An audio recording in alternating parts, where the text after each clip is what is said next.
Good day, everybody. This is Marcel Pursuit, and welcome to another day of the Sports Inquirer Show. We're recording this on June 2nd, 2020. Hope all of you are well and safe out there in the world. On today's show, we're going to break down Major League Soccer and their plans to return, or attempts to return to play, in the original free kick portion of our show.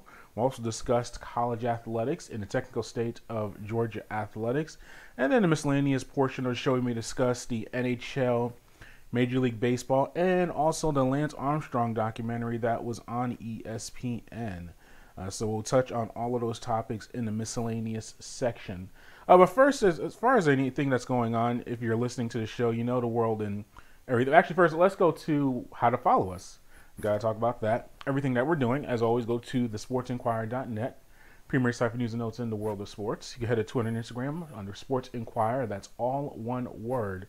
You also go to our Facebook pages, The Sports Inquirer and Sports Inquirer. And then finally, if you want to follow our actual audio shows, our archives, the best way to do that for past, present, and future shows, from the Sports Inquirer Show to Verbal Submission, our combat sports podcast, and everything else that we do, you can go to our YouTube and SoundCloud pages under The Sports Inquirer. So make sure you check those out, subscribe to us, and follow everything that we're doing. I will touch on this a little bit because it's unavoidable if you're in the United States or around the world, the protests that have been taking place around the world. Well, specifically in the United States. I'll stick to the United States. And in major cities and local cities as well, wherever you're listening to the show. But we're based in Atlanta, Georgia, which has been very active in the protest and things along those lines. We saw this past weekend just a lot of attentions and a lot of activities as far as what was going on. It's still continuing on even, we're recording this on June 2nd, which is Tuesday. The protests lasted through the weekend. They took place yesterday, and I'm pretty sure we'll have some activity today. And I will say this, how it touches into the sports world. As far as political views and perspectives, there are other venues and other aspects you can go to receive analysis and thoughts on that. I'll keep it sports related. But it's a blurry line. I mean, you're looking at the Fox Sports and ESPNs and even all of the NBC Sports and even all of the sports sites, whether they're digital or anything along those lines, you have to address it. And the sports world has always been in the forefront of, I want to say, civil rights, or I'll say not in the forefront, but it's always been a representation of it, from Larry Doby and Jackie Robinson for integration, to the Muhammad Ali. You can argue Colin Kaepernick right now, that the sports world really does parallel in a way to the real world of things that are going on. I can translate, and there's some of those are the main examples I just thought of, and there are hundreds of others that you've seen over the years where, as I said, things like integration in the locker room and in the sports world was a parallel or a motivator in a way for it to take place in other aspects of the world. We've seen political, in the international level, we've seen competitors and make major statements, and we've also seen athletes that are of different races, ages, genders, sexualities, and their presence really serve as a forefront to movements. And the sports world is not far behind in this right now. We've seen, I know locally, I'll start macro or micro and then go macro here in Atlanta. And Malcolm Brogdon and Jaylen Brown, NBA players that were down here in Atlanta, part of the civil disobedience and the protesting. And that's an example we had here, and we saw that a lot throughout the different parts of the country. And of course, we're talking about, the George Lloyd tragedy, excuse me for missaying his name. Mr. Lloyd, his tragic death has led to all of this. And as I said, it's a fine line, though, and it's always, you can express yourself and protest along those lines. What I don't like, and this is, we'll talk for a few more minutes, then we'll talk some more sports stuff. I don't want this to turn into how we're rating how people are reacting to it. I've seen criticism of the NFL for releasing a statement about Mr. Lloyd's death and the civil unrest in our country, and people have criticized that the NFL is saying all this. Yet we have the Colin Kaepernick situation, which I don't need to go down that road. You already know what that is. And different players and coaches have made their statements, and teams have made statements, which is interesting because teams are owned by owners, and some of the owners may have contradictory thoughts to it. It's just a lot going on with that. But don't judge a player or a coach or even an ownership for what they say or what they don't say. Everyone's different. Every scenario is different. And it's business as well. And you have to consider that also. So if you're looking at your favorite player and you're disappointed that he or she is not, making statements or doing the blackout social media, the Black Lives Matter thing today, if you're unfamiliar with what's going to happen, is a lot of people are leaving black statements or black messages, for the Black Lives Matter movement and things along those lines. If your favorite athlete or coach or even organization doesn't do that, it's not to condemn them and say, oh, they're not supporting us or not, they're not part of the movement. Everyone handles things differently. Sometimes silent protest is just as significant and greater than being on the streets. And everyone has their own different ways. There are different ways that you can protest or make a movement. And there's legal ways to do it. There's political ways. Just look at it that way. And on the other side, if you have your favorite athlete, team, player, things along those lines, and they make their civil unrest or their disapproval with the protesting, don't judge them for that as well. They are majority of them. If you're American, especially if you're American, but even if you're not American, because it's become an international issue. We're seeing not protests, but statements made with the Germany in the Bundesliga. We've seen players taking knees and leaving statements supporting or showing solidarity for the death of Mr. Lloyd. So it's international. We're in an international generation where media and social media and things like that, we all know what's going on around the world. But be careful with condemning whoever you like if they do come out and disagree with the statement. There are athletes and team owners that their business practices and things that they've done I don't approve of, but that's what they want to do. You have to approve of, you respect it. You can disagree, and things like that, but respect it as well. But yeah, it is tough though, seeing a lot of the violence and the burning of buildings and the looting and vandalism, which has been a big issue, at least here in Atlanta. Dealing with all of that. Now, how it relates to the sports world, we'll transition there, and then we'll talk about MLS and them trying to get back on the field. I do think as well, we've been talking so much about the coronavirus, and it took me almost 9 minutes into the show to even mention the coronavirus, which is another entity that we're not even considering. We're seeing all these protests and things like that, and we have a pandemic going on. How are we going to host, or how are our sporting events going to be hosted with people in the stands and arenas and stadiums and things along those lines when we have this unrest going on? Now, we already know that there really aren't any.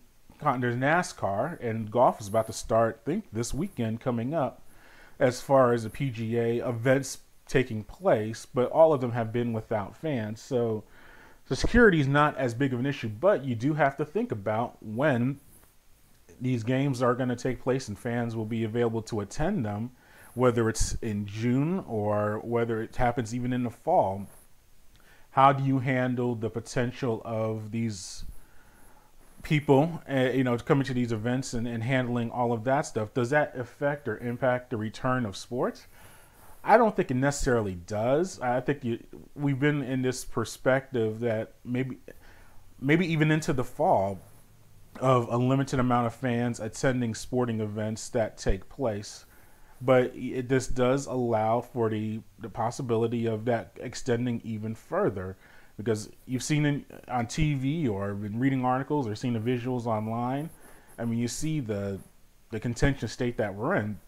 How do you handle that as far as hosting a sporting event? So that's some things to consider as we go down the line. And I'm sure when we do our next show, this unrest will still take place and there'll be other perspectives on it. But as far as teams trying to come back and play and get back onto the field, we do have Major League Soccer, and they're trying to get their things going on June 1st, which was yesterday. They had the start of group training for small groups, and what the MLS is trying to do, they're going to use the outdoor team training facilities for small group training sessions, and of course in compliance to all of the health rules and regulations that we have going on is voluntary. So they have that going on, and the other details of it, I'm looking at the moratorium right now. But yeah, so it's taking place. It started yesterday. The big thing is, well, it's not full team training. So you do have to acknowledge that it's not full team training. It's voluntary and things like that. Now I'm going to play Jeff Larenowitz's audio, who is a player on Atlanta United. He discusses the training and what that means for the team and what they're trying to do as far as getting back onto the field. And I have some thoughts on that when he's done. So here's Jeff discussing the team getting back on the training pitch. I mean, Thursday's our hard day, so I'm just getting home and showering from our most difficult day of the week. I would say I'm much more prepared now than I was. So, they're talking about a few weeks of full team training, but we're also still in the individual phase. So there's a couple phases to get through before we even get to that. So there's small group social distancing training, then there's small group training, then there's full team training. So once we get to the full team training, I don't think we'll need very, very long in terms of fitness. What happens tactically and kind of with game experience might take a little bit to knock some rust off, maybe. And I think we've all acknowledged that could happen in games. But as far as fitness goes, I think that we're in a great spot. I think that, we've been fortunate to have a club that's taken all the proper steps to get us out there and keep us safe and allow us to get back on the field. I can't say that for every club in the league, and I think that again, that kind of goes back to all the hurdles that we're trying to jump over right now. And that was Jeff Larenowic discussing the team and getting back on the field. Now, while they do have the small group training as voluntary, the news that came out over the past 24 hours is that the league is it's not really within the past 24 hours, but they're still continuing the negotiations to get back on the field and eventually have regular season contests. Now, those negotiations have been taking place, and Atlanta United, not one player showed up for the training sessions that took place on June 1st. And I think that is a response to the negotiations as far as the players, the amount of pay that they're going to get, and the revenue sharing agreements that they're trying to do. So it's a very detailed issue there. But here's Jeff talking about the negotiations and trying to get those going, a little bit further. Yeah, it's good to see that, a soccer federation and a country has handled things well and seems to be kind of dotting all the I's and crossing all the T's. I understand that we live in a world with risk now, and that's part of it. But I also feel that as we develop our plan and as it evolves, like, I said to Doug, that we get as much information and as many things handled before we dive back in. So it is good to see that in Germany for sure. And I think that there is still a lot of uncertainty out there. But when we feel as players like all of our concerns have an answer, not necessarily an answer that eliminates risk, but that acknowledges the risk and has a plan or course of action to mitigate that risk, then we'll be good to move forward, hopefully. Last country, we have a lot of things in play. We're an international league. The United States is 350 million people. Germany is about 40. I don't even know, but it's it's a much different thing. So we have to consider everything. The responses across MLS markets within the country and in Canada, and just the restrictions on travel. There are a lot of hoops to jump through, and there are a lot of complexities to this. So as much as we'd love to march back onto a soccer field, we have to feel like we're doing all the right things to get there. All right, now Jeff Lorenowitz discussing the contract negotiations. And the one option that has been in the lead, or kind of taking the most likely scenario, is playing in Orlando. And we don't know if it's going to be tournament style or if it's going to be a round robin, if they're going to try to continue the games that were canceled or postponed from this season. That's still in negotiations, but Lorenowitz did discuss the teams and the possibility of playing in Orlando and just the adjustments and the differences it would be as compared to a typical MLS season.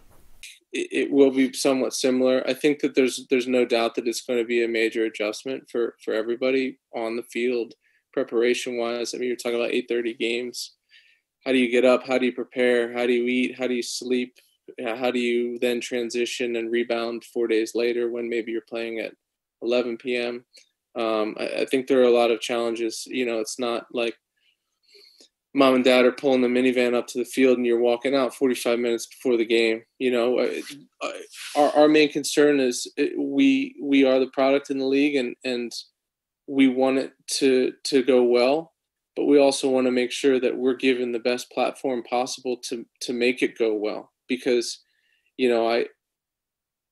I'm driving my car to the training ground, getting on the field and running for an hour, and then getting in my car and going home. And we're thankful that we can do that, especially right now. But, that's not totally sustainable because we want to see ourselves as professionals. So as we move into the next stages of this, our main concern is that when we do get out on the field and when it is broadcast on ESPN or Univision or Fox or whatever it is, we're not looking like a Dallas Cup. We're looking like a competitive, professional, televised thing. And that's the most important thing. So there's all these different things that we're trying to balance: the health and safety, the preparation, but then also knowing and feeling comfortable with the environment that we're in, that we're going to be looked at, treated as, and considered professionals, and all of those things are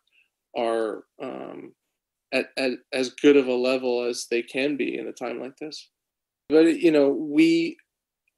we have to be we have to be sympathetic to the league, just as the league has to be sympathetic to us. We understand what they're going through and how difficult this is, but very few of them have ever been players and know what it takes day to day to get these things done and to get on the field, and prehab, post, taking care of your body. I mean, they think at times it's just getting the guys on the field, but it's not. And part of this process, I know that guys want answers, but part of this process is, yeah, well, what about this? What about that? You guys don't understand what we do every day sometimes, and we need to communicate that to you so that then you can go back and make the proper plans to get that done. And unfortunately, there are lists and lists of things like that need to be ironed out. And like I said, you speak about Germany. I think that they've got all the T's crossed and all the I's dotted, and what we're working on now is running through that list and making sure all those things are covered so that when we step out on the field, it's as good as possible. All right, now Jeff Lorenowitz discussing the possibility of playing in Orlando and having that scenario take place. We've seen and we'll get to Major League Baseball towards the end of our show, but all these plans are still subjective. Some have been negotiating relatively quietly in like the NBA, and we've seen some of their plans as far as going to Orlando as well. Orlando's a popular place for several reasons. One, they're used to hosting a lot of people. It's the tourist capital of arguably the world, definitely in the United States, with Disney World and Universal Studios and all that stuff. So there are plenty of hotels, there's plenty of lodging as far as houses and things like that. Two, Florida has been very flexible and it's compliance with President Trump and the governor, and we've seen professional wrestling taking place there, and UFC events. They're they're more open compared to other states as far as opening up to having large amounts of people in the state.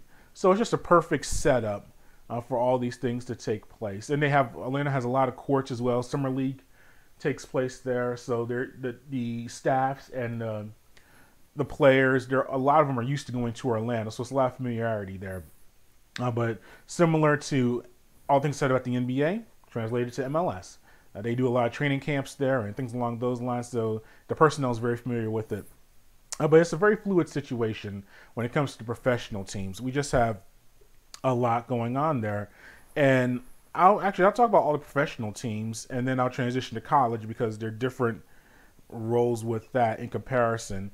As I said, the NBA, we're looking at possible scenario of 24 teams, maybe 20 teams. I think, and then NHL, they came out with the 24-team format. What the NHL did, what was interesting, is that they're not just closing out the season as far as the playoff spots go. They're gonna have they'll have the teams that are high in the standings qualify, and the teams that already qualify for the playoffs, they'll play in a round robin. I think about 3 or 4 games just to get used to playing and getting ready for the postseason. And then the other teams will have in essence, a play-in tournament and survive in advance. Whether it's a best of 3, best of 5, single elimination, that's still very fluid. And the NHL doesn't even have locations. At least what we've seen with the NBA and MLS is the Orlando location seems to be a really solid option. NHL, they may go to two central hubs. We don't know if that's going to be in Vancouver or Toronto, or if that's going to be in Chicago, or it's all over the place. So we don't know. They haven't determined locations yet as far as that goes. But as I said, NBA and NHL, they're trying to find a way to, in essence, their teams, if you're out of the playoffs, if you're at the bottom of the standings, I think those players, and we've seen Damian Lillard, he made his statement, if he doesn't want to come back, if there's no potential to make the playoffs, if they're not eliminated, I think what he was trying to say, I don't think he said he wanted to lie down and not play, but I think he's saying that if you're going to put people at risk with all this stuff, at least have them, make sure everyone's safe, and safety does help. The lesser amount of people you have to deal with, the more you can be safe. But he also it's just the reality of what's the motivation or the mindset of teams that are eliminated.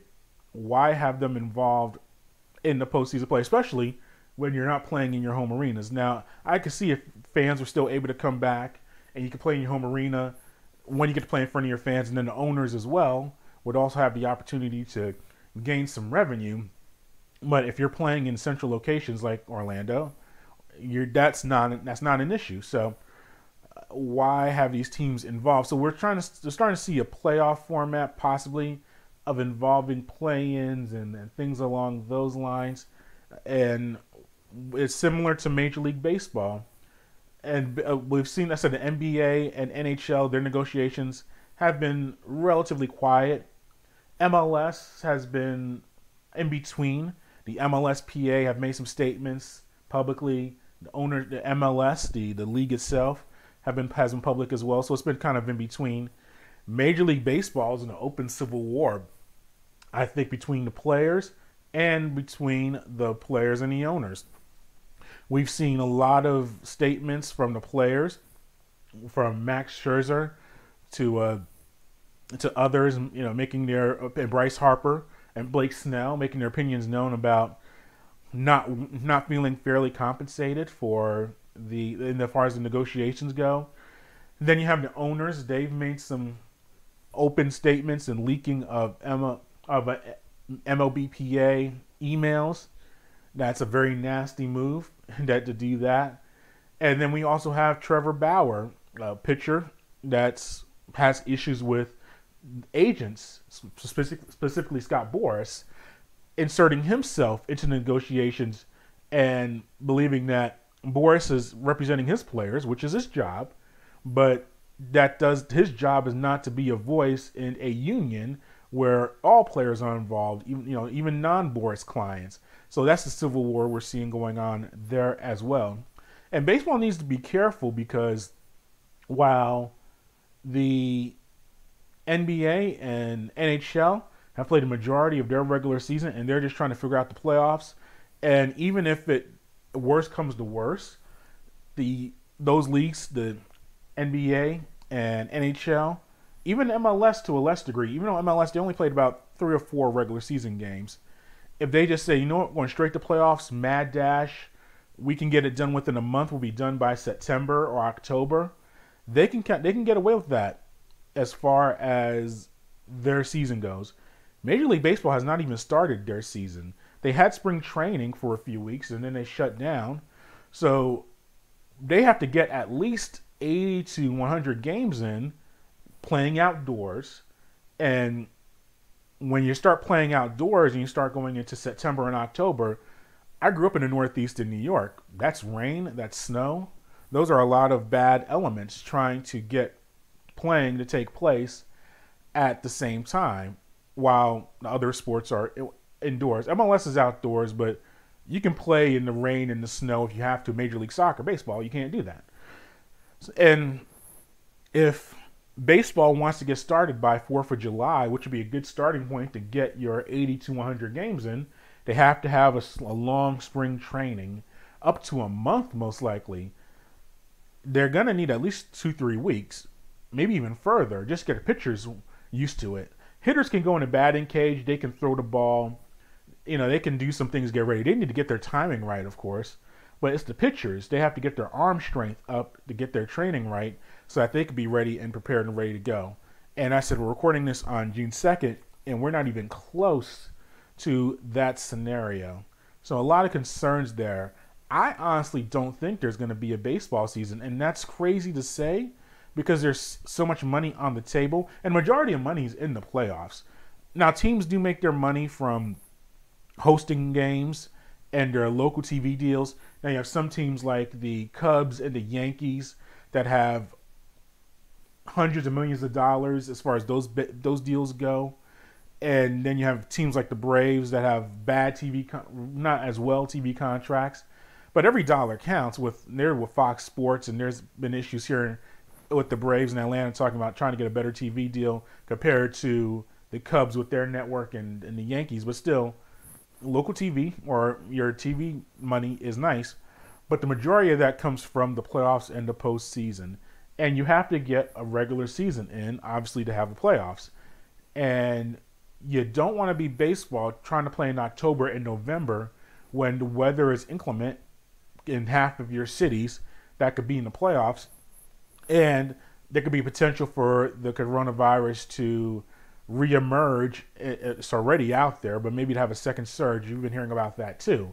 So the worst thing would be to have a regular season and to not be able to have the playoffs. That's a waste of everyone's time. But so you have to get the seasons done as soon as possible. And that's not happening, looks like, for Major League Baseball. So that's intriguing of what's going on there. And then you transitioned over to college athletics. And this will be our technical state of Georgia athletics portion of the show. We've started to see some things open up as far as activities go. Georgia Tech announced phase 1 of its facilities reopening on June 15th. Georgia State had their facilities open up on June 1st, which was yesterday. And I think it still took place. I have to contact the people there. And I didn't get an email or any messages that it did not open up because there's obviously, we mentioned earlier in the show, a lot of the civil unrest taking place near the Georgia State campus. And that's when I see the visuals of what's going on. Downtown is a condensed area in Atlanta and near Georgia Tech as well. It's really about a 10-mile radius between the campuses of Georgia State, Georgia Tech, and then the downtown Atlanta area where you're seeing the activities take place if you've been watching it. As far as the CNN Center and Centennial Park, they're all walkable of each other. I mean, so some of them are longer parts than others. But as I said, it's a 10-mile radius. It's really not that far. So when I see all the activities going on, they're taking place pretty close to the campuses of Georgia Tech and Georgia State. So you tie that into these activities or facilities trying to reopen. I haven't received a word that they haven't taken place. I think they still have been going on, but that's something to keep in mind as well. And as I've said with college sports, unlike professionals where these are grown men and women, they play their contest and they go home and things like that. If you don't have college students on campus, and I'm not counting online as far as that goes, because our online courses can still take place wherever. But if you don't have students on campus, as far as like regular students, you're not going to have the sporting events take place. One, it's a bad visual to have all of your students off campus being safe, and then you bring in these hundreds of athletes onto campus to play games, and you're putting them at risk. So you have to consider that as well, as far as that. As far as it's a bad look, and the logistics and a lot of things going on. But I'm hearing from these different schools. I remember the Michigan president 2 weeks ago was that we're not going to have any activities and no sports and things like that. And then he backtracked because and I'm in SEC country, Southeastern Conference, Georgia, Alabama, Florida, Mississippi, they're having their sports. We're having college football. And if you think that the Big Ten and the Pac-12 and then the ACC, which ACC is the southeastern majority of their teams as well. A Big 12 is definitely going to happen. I mean, Texas and Oklahoma, they're ready to roll. If you think that they're going to miss out on games and miss out on activities, you're sadly mistaken. So I think that, and we've seen also Notre Dame, Wisconsin, they've been very assertive with their plans to bring the players or bring the students back to campus, because also it's revenue. Colleges, as much as about higher education and scholastic endeavors, it's also about money. And these schools charge tens and thousands of dollars, some even hundreds of thousands if you look at all things put together, to have students on campus and get the tuition and revenue for the cities and just all the corresponding businesses with colleges. These schools are going to find a way to keep going and bring that together by August or September, or maybe even October. You may have a little bit of a later part of the year starting, but they're going to, because if there are no kids in no school, there's no money. So, and this is from public schools, private schools, it doesn't matter. So those are all going to take place. So the colleges have started to open up. And initially, we just got a note that the state of Iowa is actually bringing back high school sports. And I saw the ticker, I think it's starting June 15th. And that's surprising as well. I think other states kind of put the end to that. But that's intriguing to see the spring sports taking place there. And then finally, to wrap up the show, I saw the Lance Armstrong documentary. I like cycling. I watched it before Lance Armstrong and after. I still watch it now. So I was familiar with a decent amount of his story. So as far as the cycling portion of it goes, very complicated figure. I mean, the man is a legendary athlete, but obviously with the use of the performance-enhancing drugs. And it's the thing about him, it's more than just the drug use. I mean, it's the drug use. We all know about that. The sport of cycling has always had that, the PEDs and things like that. So it's a very complicated conversation. But then him, the way he went after his detractors legally, verbally, very abusive along those lines. His personal life, you saw his upbringing.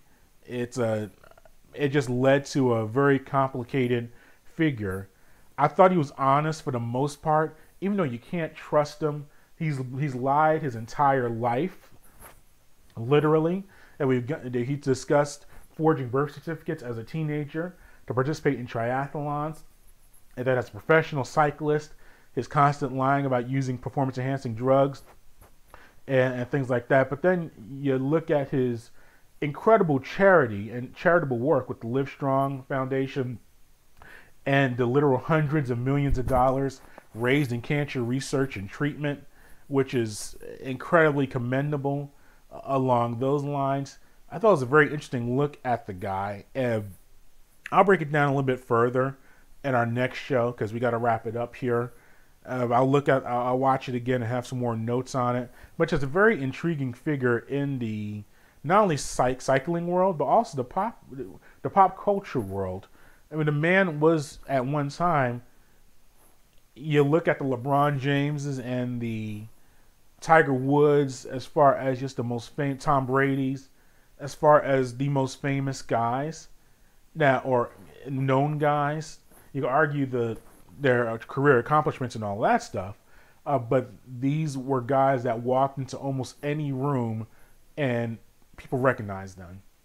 And as far as you can go from hardcore sports fans to people who don't even watch sports that knows, okay, I recognize that guy or he looks familiar or I've seen him on TV somewhere. And Lance was at that point, and that's where I think the vitriol and the hatred of him comes from, because the man was, the best cyclist ever. If you look at his accomplishments, so you have that side of it, the sports side. Then you have him being an American in the cycling world, which made him very unique as far as because cycling is very European based. And we had Greg LeMond. He won 3 Tour de France and was a great champion. But for the most part, it's very European based. So you have an American in that sport, which was unique. And then I mentioned also him surviving cancer. And it was legitimate. That part is not a lie. But him surviving it and winning all these championships, it's an incredible feel-good story. So you had the people that in cancer world, and I don't know one person that's not affected by cancer in some way, whether you've had it yourself, or you have a family member or a friend, or you just even see a celebrity or someone you see someone with it and know about it. So it affects everybody, and he overcame it and did great things on the course, and then off the course as well. So a very complicated figure, interesting documentary. I'm very intrigued by it. And that concludes today's show. Thanks for listening. As always, if you want to follow everything that we're doing, head to the mothership, thesportsinquirer.net, for all the news and notes in the world of sports. Go to Twitter and Instagram under Sports Inquirer. That's all one word. And our Facebook page, The Sports Inquirer. And finally, on YouTube and SoundCloud, just do a search of The Sports Inquirer. Check that out, and you'll get all of the things that we have going on. Until next time, good fight, good night, and be safe.